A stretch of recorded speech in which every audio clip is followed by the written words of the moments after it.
Elle, c'est Giorgia Meloni. C'est la favorite pour devenir la prochaine chef du gouvernement italien. Et écoutez ce qu'elle disait, c'était en 1996. Moi, je crois que Mussolini, c'était un bon politicien. Elle venait d'adhérer au MSI, un parti néofasciste créé juste après la guerre.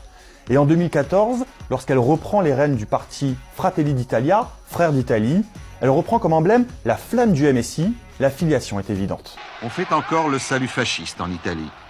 Nostalgie du fascisme, en Italie, ils sont nombreux à vouer un culte autour de Benito Mussolini. À Mussolini, notre duce, gloire à nous.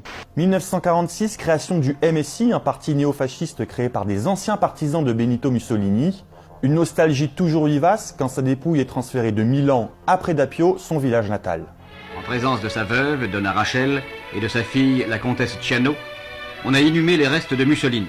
Sa tombe va vite devenir un lieu de pèlerinage pour les adorateurs du régime fasciste. Dans la crypte, le succès est tel que le livre d'or est régulièrement changé. Nous vaincrons, peut-on lire. Ici des Français.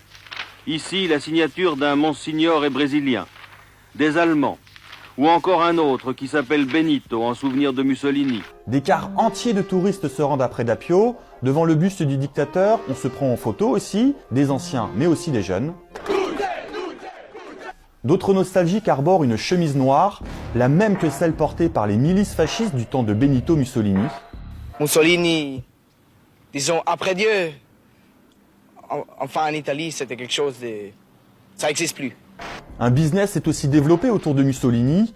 Tout se vend, des briquets, du vin, des dés à coudre, mais aussi des manganello, la matraque des milices fascistes. Pourtant, une loi interdit ces ventes depuis 1952. Les Italiens sont nostalgiques de ce que vous appelez une dictature, alors qu'en fait c'était une période de bien-être et d'idéaux. Et cette nostalgie n'est pas seulement présente qu'à Predappio. Des partisans d'extrême droite se retrouvent dans ce restaurant turinois, son nom au vieux nostalgique. À l'intérieur, on y retrouve des photos de Benito Mussolini, mais aussi des affiches de propagande. Nous sommes tous des fils du fascisme. Les Italiens, à une certaine époque, ont tous été fascistes. Un vieux nostalgique, c'est ce que je suis. En 2017, une loi a été proposée pour sanctionner plus durement l'apologie du fascisme, notamment la vente d'objets à l'effigie du Duce. La Chambre des députés l'a voté, mais le Sénat, lui, l'a bloqué.